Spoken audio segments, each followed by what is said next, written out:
Today's daf is Kaf Vav in Eruvin, which is 26. We are going to start on Kaf He Amud Bet, 1, 2, 3, 4 lines from the bottom of the page. Exactly 4 lines where it says Hahi. Okay, so there are two different interpretations of this piece.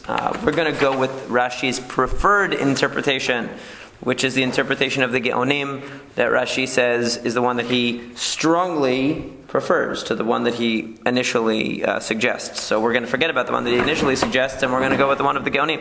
Now it says like this: Hahi avavar neka dahava le'resh galuta. So the Exelarch had a certain kind of a garden, and this garden was a bebustane in his field. Now we learned already that if you have a large field, this field is not what's called hukaf ladira. It is not enclosed for purposes of dwelling, but it's enclosed only for agricultural purposes because you're growing things there, or you've planted things there, or it's just a big park or whatever it is. So it's not. It has a limit. There's a maximum on the amount that you're allowed to. And I was looking for the Rush. Yeah. Okay.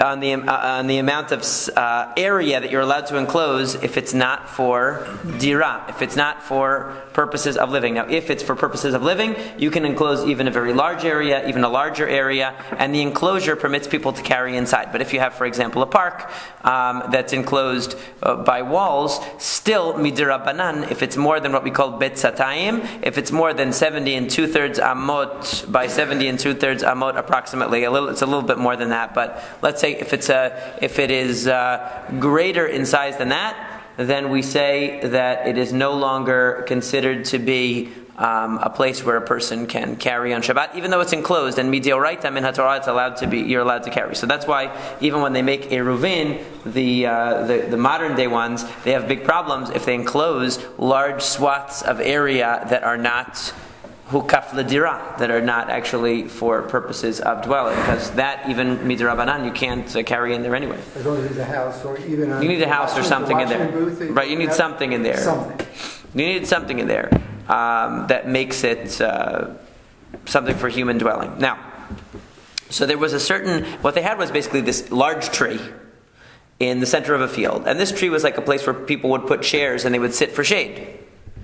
And the large tree was inside a karpaf, which is this sort of enclosure that's enclosed for non-dwelling purposes. So let's say it was in a field, and they wanted to be able to go on Shabbat. So it was a large field, so it was too large for the dimensions that you're allowed to enclose for non-dwelling purposes.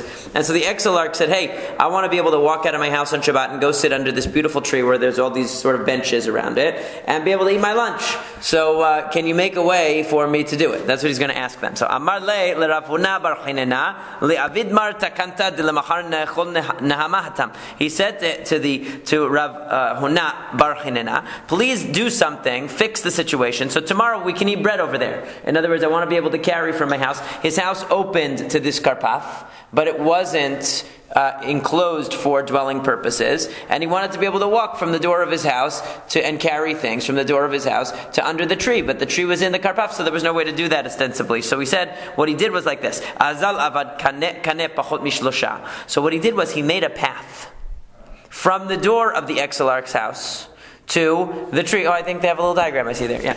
So but it doesn't make now sense. let me show you the diagram I have. Why would you do that if you have because the walls don't count, remember? Those walls don't count because this enclosed area is a park. Yeah. It has a minimum amount it has a maximum amount that it doesn't count. No, it doesn't. It opens to it, but it's not in it. Because it wasn't normally used for passage. Yeah, but it wasn't normally used for passage. So he's now he wants to all of a sudden maybe make an entrance or whatever so that he can start using it. But prior to that, it wasn't used for passage, so it doesn't matter that it is now. So let's see the picture that they have here of the Geonim version is right here. So you see they have little seats.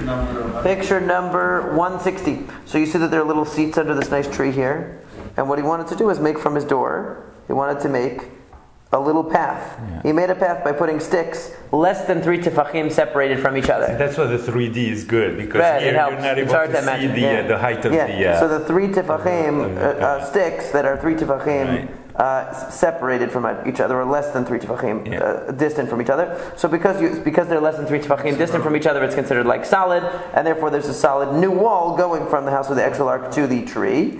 And you're allowed to now go from here to here, put your bread down, and sit there. So you can carry through that path. That was what he wanted to do because he knew that he couldn't rely on the walls of the enclosure itself, because the walls of the enclosure itself were encompassing too large of an area, not for dwelling purposes. That was the problem. But it counts as a wall.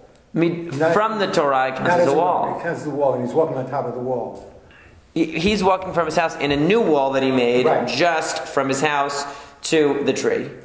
So that is not enclosing a bit satayim. It's not enclosing such a large area that he's not allowed to carry. It's just a wall. Right, but the large walls that are around him are enclosing more than 5,000 square amot. So therefore, it's too large, and he can't rely on those. Yeah, that's the reason. So Azal Rava went, and Rava is being a troublemaker. Shalfinu, he took them away. He took away the sticks. So Rashi explains, according to the Gaonim, that he did that because he held that you're allowed to carry in this enclosure, even without the sticks. Okay. Oh, in other words, you can. He was saying you don't need this. You can just use the walls. Why do you need to? Why do you need the sticks? I would tend to agree with that. Yeah, okay. So, not only that, but Rav Papa and Rav Huna, who were the students of Rava, went and put the sticks somewhere that Rav Huna couldn't even find them. So he couldn't put them back if he wanted to. So now, as far as we're concerned, as far as Rav Huna is concerned, tomorrow there's no way to bring bread from the house of the Exelarch to this tree. But according to Rava, there is, and it's no problem. And there's no need for sticks, and these sticks are just a distraction. And so therefore I'm going to take them away. And so but basically the logic of Rava is, listen, you have this area, this seating area here. Okay, you have this area under the tree that's made for people to sit down and to enjoy themselves. So what is the need?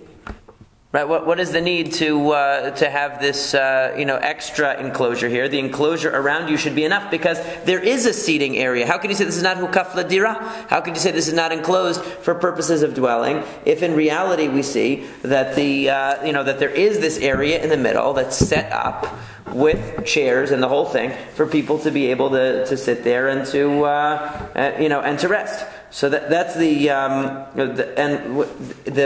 place where Rashi brings the second explanation, by the way, is this long Rashi at the end and Kaf Vav that it says lehara, that he goes through and he says ubitshuvat geonim mitzatia b'lashon acher v'yashar be'enai me'od. That's the long Rashi on the bottom where it says lehara. Okay, and. On Kaf Vav Amud Aleph, there's a very long Rashi where he explains the position of the Geonim. So what Rashi says is that he explains that the reason why Rava said you could carry there was because, listen, now you have this little place that is designated for people to use and to sit, and so now the enclosure is looked at as something that's enclosed for human beings to use, not just as a field. Okay, that's what Rashi says. Now. So but the problem was that the discussion didn't end here because obviously that would be too easy. So the story goes on. So one guy tries to fix it, the other guys come and they ruin it. So now he comes back, and remember we had a story earlier where the guy got thrown in jail for messing with the eruv of the Exelarch. So now we have again that they messed around with it. This time they messed around with it not because they held that it was too lenient, but because they held that it was too stringent. You don't need it. But Ravina said, wait a second. He said, we have a proof that you're wrong. And we really did need this special shavil. We really did need this special path. Why? Because that the question is, from where does one measure distance from if you want to measure the techum, you want to measure the Sabbath boundary, okay, the Shabbat boundary that you cannot carry past. So where do you measure from? Do you measure from the wall of the city, or do you measure from the last house of the city? So he says, a new city, you measure miyishivata, from the actual houses that they live in. An old city, you measure from chomata, from its wall. So ezehi chadasha ve'ezohi yishan. Now, what's the difference between new and old? How do you tell the difference? Chadasha shehu kval levasof yashva. A new one is a city where they first made the wall, and then they settled in it. In other words, the settlement of the area came after it was already a walled area. It was walled for some other purpose, and then people came and settled in it. So therefore the wall is not essential to the actual city. because the wall was something else, and then they came and settled there. So what do we say? Does the wall now become the wall of the city? Only functionally, but halachically, we view the city as independent of the wall, because the wall preceded the city. The wall wasn't placed there to protect the city. It was placed there for something else. We don't know what. Maybe it was placed there for a field, and then they decided to dwell in there. But the dwelling was an afterthought. Okay? Yashva le'v'sof ukfa. So Yeshana is Yashva le'v'sof ukfa. An old city means a city that was settled and afterwards walled. And there, what do we say? Since the wall was placed after the city was already there, what does that show you? That the walling of the city was actually to protect the city. So therefore, what's the point? What is Ravina's point here? What do we say about this garden? This field was originally walled for what purpose? For the field. All of a sudden people noticed a tree starts growing there and they say, hey, this tree has great shade, let's set it up to be a nice little place to sit and have picnicking. Okay, basically a little picnic area. That was an afterthought. So now you're going to tell me that all of a sudden it's going to change the nature of the walls? The walls were originally placed there to protect the field. And what's the rule? A field that's larger than 5,000 square amot approximately cannot be enclosed for Shabbat purposes. That enclosure doesn't count if the area being enclosed is not for human dwelling and it's larger than 5,000 amot. So therefore, since this enclosure was not for human dwelling, but was for the field originally, we can't change the status of the enclosure by what happened afterwards. Amar le Rav Papa le Rava. And now Rav Papa, who himself was one of the perpetrators, right? Because Rava removed the sticks, and then his student Rav Papa went and absconded with them so that Rav Huna wouldn't be able to put them back. Now he himself raised an objection and said, hey, wait a second. Va'amar Rav Asi, didn't Rav Asi say, Mechitzot Adrekalin Lashema Mechitza, that the mechitzot put up by workers who are working outside are not considered to be mechitzot. What's the reason? These workers, these people who are doing construction outside, they would put up mechitzot just so people wouldn't be staring at them while they were doing work. Alma kevan deletzniuta avidala la havya mechitza. Hachinami kevan deletzniuta avida lo havya mechitza. He said, just what's the reason over there? Why it's not considered to be a mechitza for the construction workers? Because they only put it up temporarily for purposes of tzniut. It's not really it's not to make an enclosure. It's for purposes of privacy, so people won't be staring at them when they're trying to do their work. Okay, and so too here, what is the function of these mechitzot insofar as the people who are used, even if we're going to say, in other words, even if you're going to say that now that the area has a little grove in the center that's for people to sit, that we're going to change the nature of the enclosure and say that it's really for the purposes of the people who are sitting there, still we're going to say that it wouldn't count, because what's the reason why we benefit from the enclosure? Not because we want it to be enclosed, because an open park would be just as good as an enclosed park, but because why? Because we want to have a little bit of privacy, right? Because we want to have a little bit of privacy. And so Rashi explains here that he says that it's litzniut avida. Does he explain why? Right, so he says the same thing. That basically this mechitza is just for privacy, because people wanted to be able to relax. They wanted to leave their stuff there. They didn't want people to come in and steal their stuff, whatever it was. So it's not considered an enclosure for structural purposes. Okay. Now we say Amar Rav Huna b'rei Rav Yoshua, and Rav Huna, the son of Rav Yoshua, objected to Rava and said, the Rava Amar Rav Huna said, mechitza usiya lenachad lashema mechitza. That a mechitza that's used, that's placed there for ease. Okay? In other words, for practical ease, that's not really there for the purpose of us creating an enclosure, creating a structure, but is really just there in order for some kind of a practical function, not really to create a dwelling area, but for some other practical function, is also not considered to be a mechitza. And what was the basis of that? Because daha Rabbat baravua me'arev la lekula mechoza arasyata mishum pera de betoreh. So what does this mean? That he made basically an eruv for the entire city. The entire city was really enclosed by one wall, so it should have been able to have one eruv to unite everyone. They don't have a picture of it in here though. Oh, but they have it in the Rashi here. But what the problem was, that in between the various housing developments here, they would have these trenches that they dug, basically. And these trenches would be filled, oh, you have that too. These trenches would be filled with like date pits and other animal feed that they would place in there.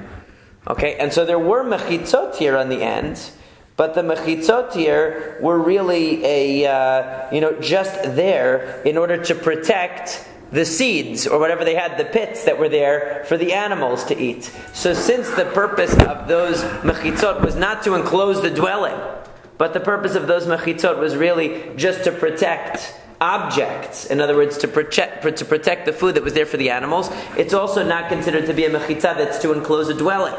And here is the same. So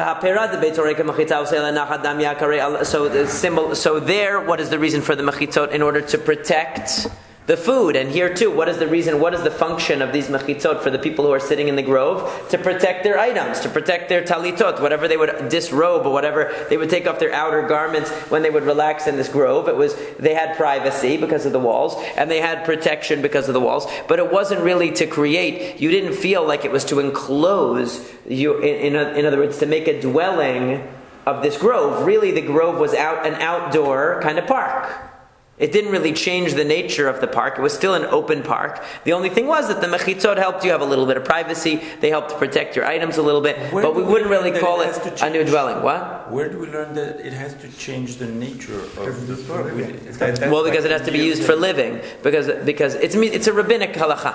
But basically it has to be used for living purposes, for dwelling purposes. And that's why the whole idea of having a park enclosed. Well, you could say, well, what do we care what the mechitzot are for? Whether they're for dwelling or not. It's a midrabban. It's a rabbinic thing that they didn't want people to enclose large areas of non-dwelling purpose space. And that's the criteria. Because they thought that they would confuse it with any other outside area, any public area. So they wanted it to be for dwelling purposes. So the question is, so here really what's being discussed is it enough to simply have some kind of dwelling activity going on inside this enclosure for the mechitzot to be considered enclosing a dwelling? Or does there have to be a functional connection of some sort between the enclosure and what's going on inside it? And so basically the first argument was, well, here the activity came after the enclosure, so clearly the enclosure wasn't for the purpose of enclosing this activity, because the activity didn't come until it was an afterthought. Number one.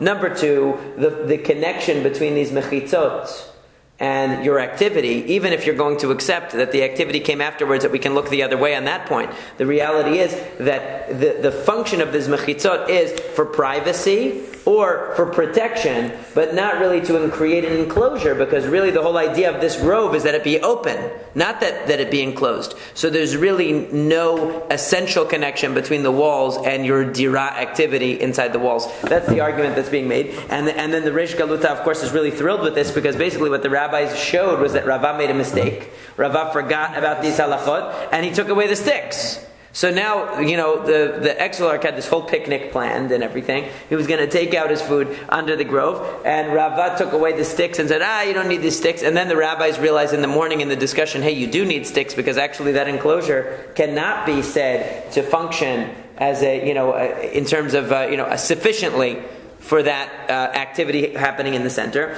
And therefore, what did he say? Karei alayu reish galuta, the exilarch said about them, Chachamim hema lehara, ulehetiv lo yada'u, they're wise to do evil, but not to do good. In other words, they know how to make trouble, but they don't know how to fix things. They don't know how to improve things. Because what did they do? When they were so smart yesterday to remove the sticks, and now when it's too late, they come up with a problem, and they all realize that they made a mistake, but it's too late for any remedy to be implemented for that Shabbat, and the exilarch's picnic is ruined, and of course that's not a good thing. So the Mishnah goes on. We said the three things that Rabbi Eli had heard from Rabbi Eliezer that we learned in the Mishnah that was, I believe, about 3 dapim ago, because I think we learned this Mishnah on Erev Yom Tov on Sunday. So the third thing, the three things were that he said that he heard you can enclose even a much larger area, even a Beit Kur, And then he heard two other things that we're going to see. So he heard that you could enclose a very large area, even a Beit Kur, which is much larger, 15 times larger, we said, than what everybody else assumes is the maximum amount of park area or field area that can be enclosed for carrying purposes on Shabbat. So this is important because many people don't know this. They think that, if you're in an Eruv or if you're in an enclosed area, you can definitely carry there. But Midrabanan, if it's a really, really large area, even if it's enclosed, you wouldn't be allowed to carry. So the question is how much? And he said, afilu Beit Kur. So hamatnitin de la Hananya. This, our Mishnah doesn't follow Hananya. The Tanya says in the Braita, Hananya Omer, vafilu hi arba'im se'ah, that even if it's 40 se'ah, so that's not Bet Satayim, that's not the 2 se'ah that we said before, and that's not even the 30 se'ah that Rabbi Eli is saying, but it's actually 40 se'ah according to Hananya, like the sort of antechamber or the what do you call it? The yard in front of the palace. Okay, the courtyard is what you would call it, I guess. The courtyard in front of the palace could be enormous. So this enormous size, you see that even though there's an enormous sort of field, a courtyard in front of the palace, where really no dwelling activities take place. It's just for decoration. It's just for beauty. And still, that's considered an extension of the palace. So too, we should be able to enclose an area of 40 se'ah. In other words, where 40 se'ah of seed could be planted. That would mean an entire mikveh worth of seed could be planted in this area, a very large area. You should be able to enclose it because you see that the palace of the king has a sort of courtyard in front of it, and that's certainly viewed as part of the palace. So too, a large field that's the size of a courtyard of a palace should be able to be enclosed as well. That's what Hananya says. Just in size, not in function. So you don't have to have like a Rish Galusa's house opening to it like... Right, it wouldn't have to necessarily be. That's the assumption is not. Okay. So Amar Rabbi Yochanan says, Ushnehem Mikraya Chad Darashu, that really both of them are deriving their principle from the same pasuk. Shneimar, as it says, Vahi Yishayahu lo yatsa. It says that Yishayahu did not go out, and in the pasuk it says Ha'ir Hatichona, the middle city, okay? But in the way we read it is Chatzer Hatichona. This sometimes they have what's called Kari and Ketiv. There is what's written and what's read. So here the Ketiv, the written version is Ha'ir, the city. The pronounced version is Chatzer, the courtyard. So he went out into the courtyard of the king, okay? Or he hadn't yet gone to the courtyard of the king. This is talking about the story where Yeshayahu comes to Chizkiyahu and tells Chizkiyahu that he's going to die. Right. So he comes to talk to Yeshayahu, and he comes to talk to Chizkiyahu, and he tells Chizkiyahu, you're going to die. And Chizkiyahu does the famous tefillah where he turns to the wall and he prays to God. Yeshayahu has already left, and before Yeshayahu even manages to leave the premises of the king, because he's still just about to walk into the outer courtyard, all of a sudden Hashem speaks to him and says that Chizkiyahu is getting a new lease on life, that Hashem has given him an extension because of the prayer that he offered. So Yeshayahu goes back. So that's what it's talking about there. And that's in Sefer Melachim Bet. So anyway, but the background of the story is not as essential right now. Ketiva ir v'karinan chatzer. It's written ir, but we read chatzer. So how does it work? Mikan le'istratya shel melech shayu ka'ayarot benoniot. That you see from here that the courtyard of the king could be the size of a small city or a medium-sized city. In other words, the courtyard could be so large that it would be like an average city. So what are Hananya and Rabbi Eli arguing about? Marsavar ayarot benoniot havyan betkur, umarsavar memseah havyan. So the point is that both Hananya and remember we learned before that what were the rabbis basing the dimensions of an enclosure on? And again, we're talking about an enclosure that's not for dwelling purposes. That's why it has a limit. That's why it has a maximum. An enclosure for dwelling purposes, there's no stated maximum. But for non-dwelling purposes, like a field or a courtyard or a garden, has a maximum. So the rabbis had said Bet Satayim, and what was the basis of it? The basis of it was the size of the Mishkan. Remember, we talked about if you took the entire area of the Mishkan and you made it into a square, that would be a Bet Satayim. That would be the 70 and 2/3 amot by 70 and 2/3 amot plus a tiny fraction more, 5,000 square amot. That is the size that it would be. That now he's saying that Hananya and Rabbi Eli are taking a different model, not the model of the Bet HaMikdash or the Mishkan, but the model of a small city, a medium-sized city. Okay, so a medium-sized city, and they argue what was the average city? Was the average city a Beit Kur, or was the average city 40 sa'ah? Whatever it was, we see from the king's palace that a courtyard the size of a medium-sized city was still acceptable as being considered part of the dwelling place of the king. That's our model. The question is, what was its dimension? It never tells us the dimensions of Chizkiyahu's courtyard. So we have to figure out what was an average city. Was it the size of a kur, meaning a kur's worth of seed could be planted in it, or is it the size of 40 sa'ah, that 40 sa'ah worth of seed could be planted in it? Either way, we're either talking here 15 times the size that the rabbis are talking, or we're talking here 20 times the size that the rabbis are talking here. Okay? Just clarification. Yeah. So, does it have to be a dwelling area or already, or no? We're specifically talking about, given that it's not a dwelling area, what's the maximum? Oh, okay. Okay, so because dwelling area, we know there is no limit. There's no limit that we know. Yeah. So, but can it be that it just has the potential of being a dwelling area? In other words, anything has the potential of being to a developer. So that's not what they're talking about. Right? No. Okay. They're talking about something that's actually functioning. Now, it could be functioning in a minimal way, we learned. But if the Exilarch's Grove had been there originally as part of the park, then we might have said, okay, it could be. But it's not. But if it's totally just a big field or a big park, then for sure not. What does it take to establish as a dwelling area? Well, that's been part of the discussion here. If it exceeds the maximum. So the examples that they've given are if there's at least one, like let's say the groundskeeper lives on the premises. It's a large place, and you have something like that. That would be enough. That would be enough. It can't be a one-time. He lives there. No, he actually lives there. Yeah, it has to be it would have to be. It has to be part of the nature of the place that it has a residence on there. If it had a residence included in the enclosure, then it would be okay. And the definition is not functionality. Like you got to sleep there. You have to actually live. There has to actually be living. So it's not quarters. Because things like privacy and protecting your goods are getting close to defining residence. I mean, residence does that. That's part of the definition of a residence, also. Right. But that's not what they were getting at. No.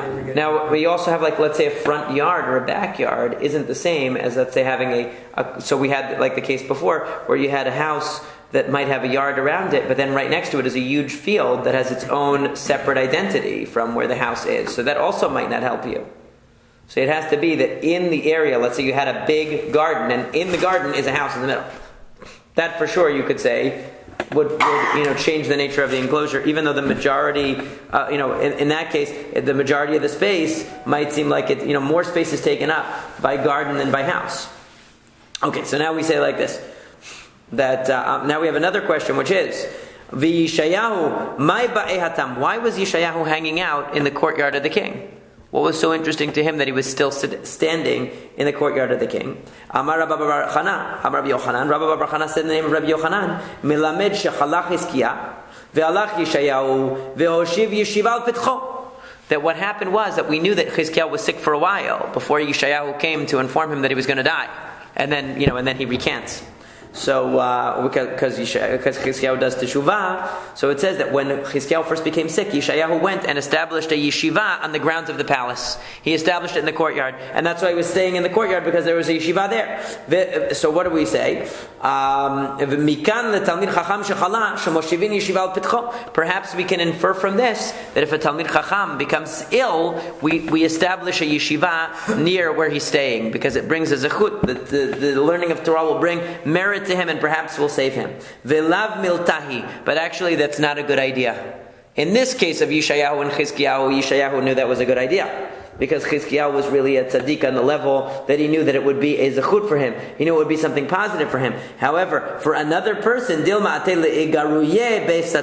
because it could cause even more problems. Because let's say that this person who is ill, this Talmid Chacham, had failings in certain areas of learning, or failings in certain areas of Torah. So actually it could make him look worse instead of better.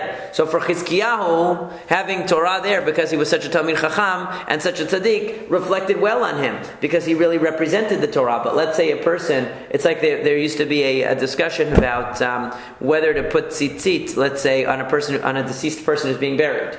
So they said, we could argue that it's bad to put tzitzit because maybe this person didn't fulfill all the mitzvot, and you're putting the tzitzit on him. It's like a mockery of him because he didn't really do all the mitzvot, and you make him look bad.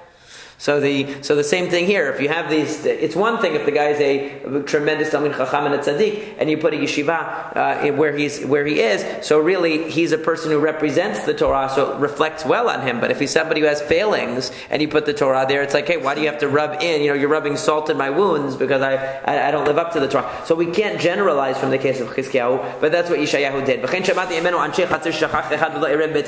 So here's another thing that we talked about, and we're going to learn much more about this in the upcoming parakim, that the Anshe Chatzer, that if you have people living in a courtyard, we've talked about it before, you need Eruvei Chatzerot. It's not enough that the Chatzer is enclosed. Enclosed is nice, but the houses share a common courtyard. This common courtyard could be confused with a Reshut Harabim, could be confused with a public domain, so therefore an Eruvei Chatzerot has to be made. Now we're talking about a Chatzer that is exclusively Jewish, okay? Everybody there is Jewish. So what you needed to do was have everybody team up together and join in Eruv Chatzerot.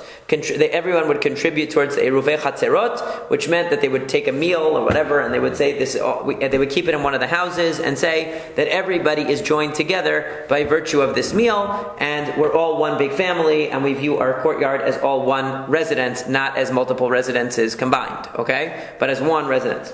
So what happened if one person was excluded?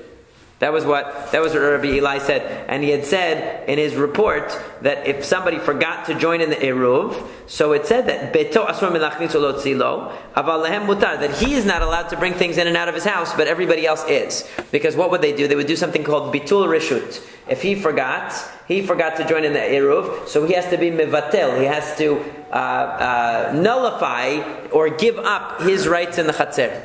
And if he nullifies and gives up his rights to the Chatzer, so basically he's giving it to everybody else. But that means now he can't use the Chatzer to go in and out of his house anymore. He can't carry objects in and out anymore. But he has to do that. He can walk out there. Yes, he has to do bitul reshut. So, but now, once he excludes himself, everybody else is fine. If he protests and says, I'm not giving up my rights in the Chatzer, but I don't want to join your Eruv, that's worse. Because now there's everybody else joined into one and him. But there's still a multiplicity, so that's no good. You need everyone together. So there's two ways you can have everyone together. One is that everybody joins together. The other one is that everybody joins together and one guy relinquishes. If he relinquishes, it's okay. So that's what he talked about. Vatnan, we learned in the Mishnah. Beto asur lehotzi ulachnis lo vilahen. That it says in another Mishnah that from his house, one is not allowed to bring out or take in, not for him and not for anybody else. Meaning, according to what Rabbi Eli said, it sounds like, let's say that Matthias forgot to join the Eruv. And he relinquishes his rights to the Chatzer. So from our Mishnah, from Rabbi Eli, it sounded like that means if I want to come and help you out, I can bring things in and out of your house. Because you relinquished your reshut, so now it belongs to the rest of us. So how can you forget if you relinquish? I mean, if you're... No forgetting. No, it means you forgot to join. So then you later relinquish. Oh, later on. Right, later on relinquish, yeah. So I can help you. But according to this Mishnah, it says, Lo vilahen, even I can't bring in and out of your house. Once you relinquish, your house is off limits. Nothing can be brought in or out of your house. So which one is it? Is it that you're not allowed to bring in and out of your house, but I could? Or is it that nobody's allowed to bring in and out of your house? That's the question. Amar Rav Huna b'rei Rav Yehoshua, Amar Rav Sheshet. So Rav Huna b'rei Rav Yehoshua says in the name of Rav Sheshet, Lo kasher, no problem. Ha Rabbi Eliezer v'ha Rabbanan. This goes back to a fundamental machloket, a fundamental argument between Rabbi Eliezer and the Rabbanan, the rabbis. How so? Kishetimtzeh lomar ledivrei Rabbi Eliezer, hamivatel reshut chatzero, reshut beto bitel.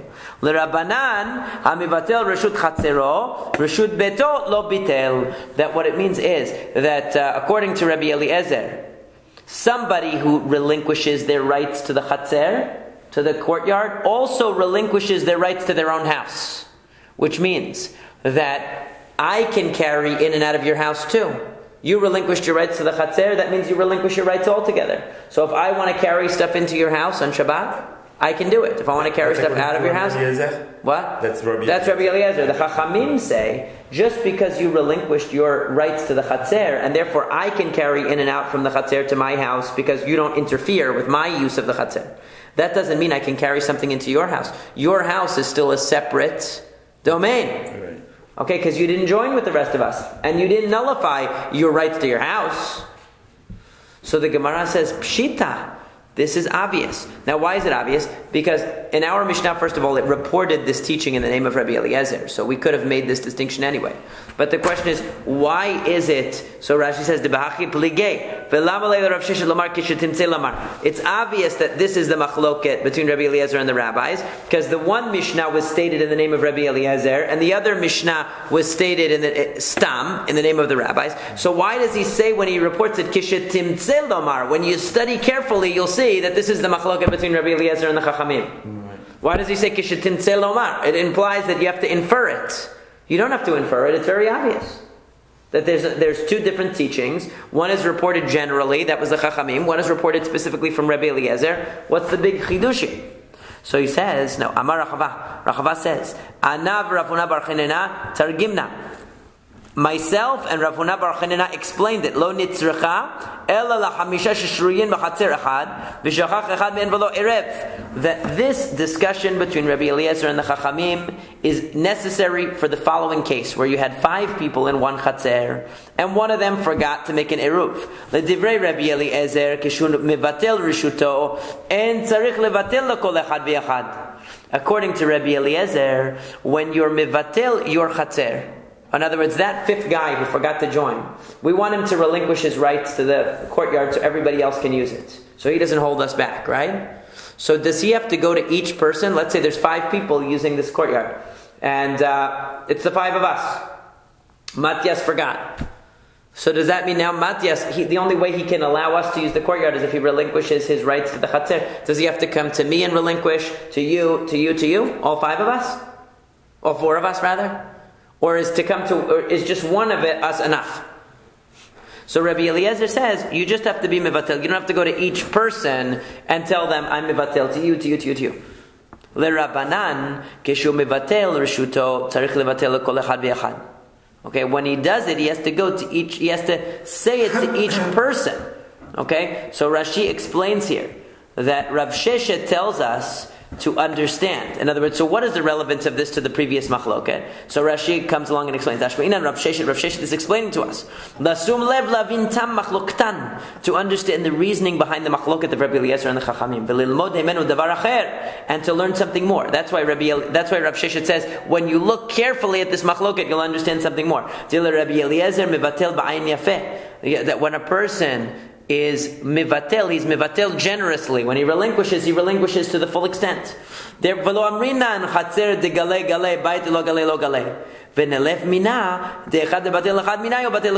other words, what he says is, you can learn something more. Just like when a person relinquishes their rights to the chatzer, we say they also relinquish their rights to their house, so that we can even carry from our courtyard into their house.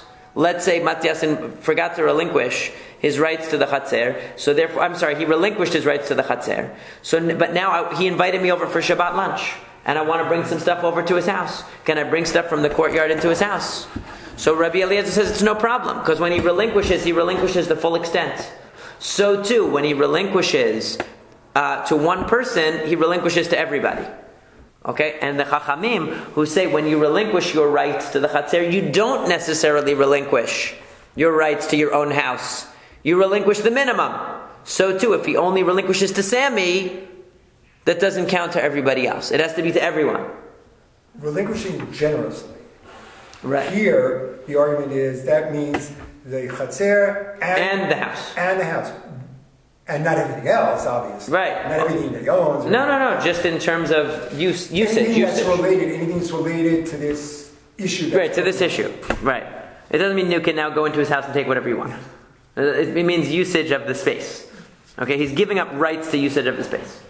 Meaning he's allowing anybody... But what does his house get swept into? That's what I don't understand. Because if you want to carry, let's say, from the chatzer into his house, let's say you're going over to his house for lunch. Because that's the purpose of the chatzer? Is he a separate reshut now within us? In other words, he's not infringing on our use of the chatzer, but he's still maintaining his own separate dwelling there. Or is he saying, no, I want you all have the right to my dwelling too. To do with the Erev Chatzer. Right, so that. He's allowing... Is this resolving the contradiction? The contradiction isn't really a contradiction because it's really just a machloka between the Chachamim and Rabbi Eliezer. They're saying it's not really a contradiction, but because you have to pay attention to exactly what you have to pay attention to what they're saying, and you can derive another halacha from it about the question of, do you have to be mevatel to each individual or just to one? Okay? So the Chachamim say, who is the following Braita representing? Where the Braita says that if you have 5 people living in one courtyard, one of them forgot and did not make the Eruv,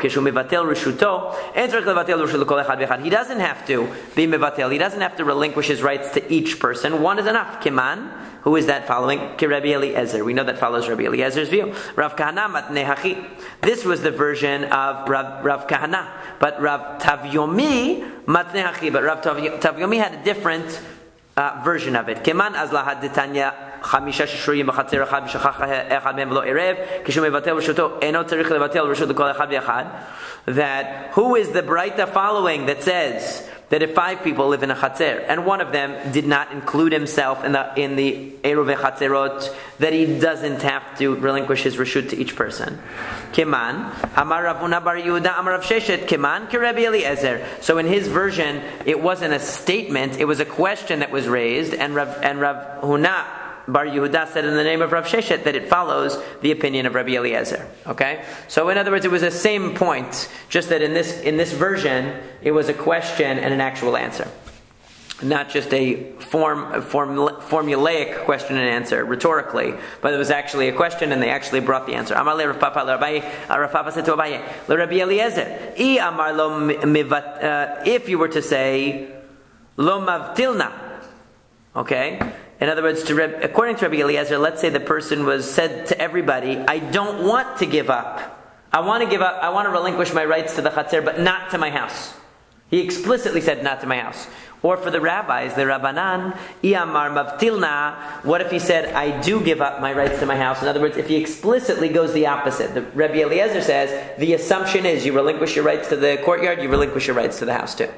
Chachamim say you relinquish your rights to the courtyard, you don't relinquish your rights to the house. But what if you say explicitly the opposite?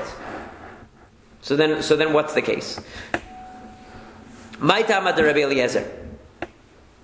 The question revolves around what does Rabbi Eliezer mean? Mishum tekasavar hamivatel reshut chatzero reshut beto bitel v'hayamar ana lo mavtilna. So is it because we just make a presumption? In other words, what is Rabbi Eliezer's reasoning? Is Rabbi Eliezer saying that when you relinquish your rights to the courtyard, we assume you don't want to relinquish your rights to the house. But if you say that you do, I'm sorry, the other way around. We assume you do want to relinquish your rights to the house. But if you say you don't, then you don't. It's just in a presumption. O Dilma, Ta'amad Rabbi Eliezer Mishum de Bayit Belo Chatzer Lo Avide Enashid de Daire. V'chi Ka'amar Lo Mavtilna Lav Kol Kamine. Okay, Af al gav de amar dayarna lav kilum ka amar. So there's another way of interpreting Rabbi Eliezer. It's not a presumption. It's not that we're getting into your mind and saying that if you're relinquishing your rights to the chatzer, we assume you're also relinquishing your rights to the house. It's something else. What does it mean to relinquish the right to the house? Meaning that usage of my house is for everybody. You're still going to lock your door at night. Don't worry. It's saying legally for the purposes of Eruv Chatzerot. Okay, legally for the purpose of Eruv Chatzerot, you're saying I relinquish. Everyone is allowed to use my house. It's a legal relinquishing. Okay. So what's the point here? That there's 2 ways of interpreting Rabbi Eliezer. Does he mean that when I relinquish my rights to the Chatzer, we get into the brain of the person and say, oh, they're also relinquishing their rights to their house? That's one possibility. Or we could say, no, it's just that it's automatic. It's automatic.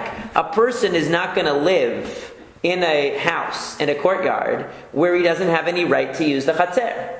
It's illogical. It's impossible. So therefore, by definition, in other words, is he saying something objective? And by definition, to relinquish your rights to this chatzer is to relinquish your rights to the house as well. Because nobody would live in a house surrounded by a courtyard where they had no rights to use the outside space. It was unheard of. Okay? So it's definitional, in other words. And if it's definitional, then even if he comes along and says, I relinquish my rights to the chatzer, but not to my house, he doesn't have the power. Lav kol kamine means he doesn't have the power. Lav kol kamine is a rabbinic parlance. It became like a rabbinic slang. Lav kol kamine means he doesn't have the power to do it. He doesn't have the ability because it's definitional. It's not subjective. Okay. The only reason I can think of his wanting to give up his right to his house is that it'll make it easier for somebody else. Right, make it for somebody else. Is that the reason? Or, right, yeah, that is the reason. So he's kind of hustling to cover his back. But the question is, legalistically, does it make sense? Because he needs to do that hustle. Right, Otherwise he'd be whatever. Nobody. Right, maybe he needs other people to help him. I don't know. Or maybe he needs to have people to help him take stuff out. I don't know. He's Quasimodo. Yeah. So, okay, so now we go again. Mai tama l'Rabbanan. So the rabbis, we have the same question. I amar mavtilna. Let's say according to the rabbis, the person comes along and says, I am mivatel, I relinquish my rights both to the chatzer and to my house. Now the rabbis had said before that stam, if a person relinquishes their rights to the chatzer, we don't assume that they relinquish their rights to their house. Right. He can walk, he just can't carry anything. That's all. He just won't be able to carry anything. Right. So what do the rabbis mean?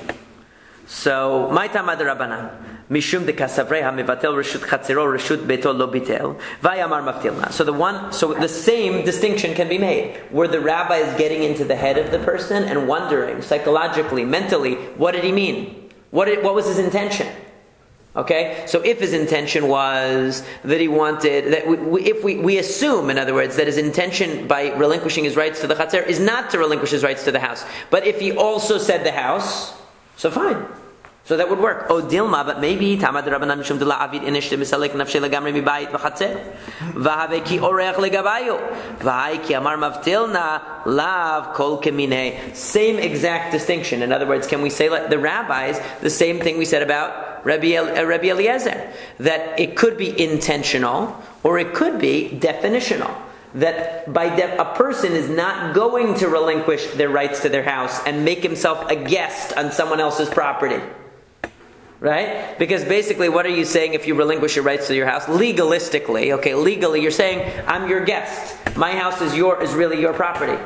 Okay, and they're saying by definition, a person is not going. It's not logical. It's not rational. Just like we said with Rabbi Eliezer, that we could say definitionally, a person is not going to relinquish their rights to the chatzer without relinquishing their rights to their house, because nobody's going to live in a house without owning a part of the chatzer. The rabbis are saying a person's not going to relinquish their rights to their house and make himself into a guest vis-a-vis everyone else. So therefore, by definition, it's something not sustainable. It's not something logical, and therefore, even if the person said, "I relinquish my rights to not only to the chatzer but also to the house," it's not even going to be effective because legally it's nonsensical. We look at it as an absurd action that nobody would do. So even if this individual chooses to do it, we don't accept that as a valid legal action because it's an absurdity. Basically, that's the way. That's the other possibility. Amar ben Rabbanan ben Rabbi Eliezer. So the answer. So this was a question that was raised about how we interpret the positions of Rabbi Eliezer and the rabbis. Rav Papa asked this to Abaye.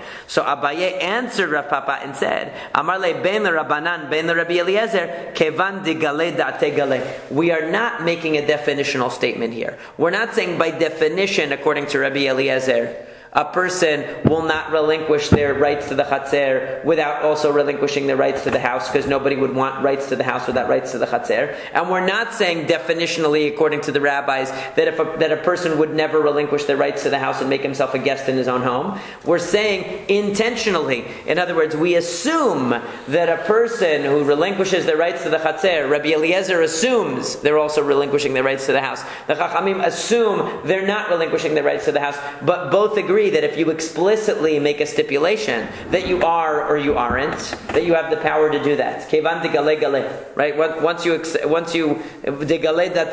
reveal your intention, gale, we accept it.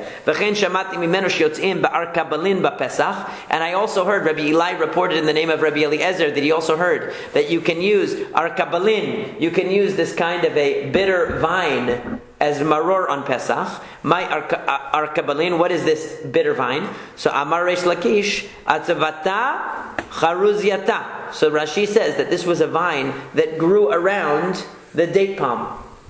If you saw a palm tree, there are vines that grow around it these vines are very bitter, they're edible and very bitter. This was what was being discussed. So even though it's not on the traditional list that you find in Masechet Pesachim of what can be used for maror, according to Rabbi Eliezer, Rabbi Eli was reporting the name of Rabbi Eliezer, that this would be acceptable for maror as well. Hadran alach osin pasin, hadran alach osin pasin, hadran alach osin pasin. We finished the second parak of Masekhet Eruvin, and Bezrat Hashem will start the third parak tomorrow.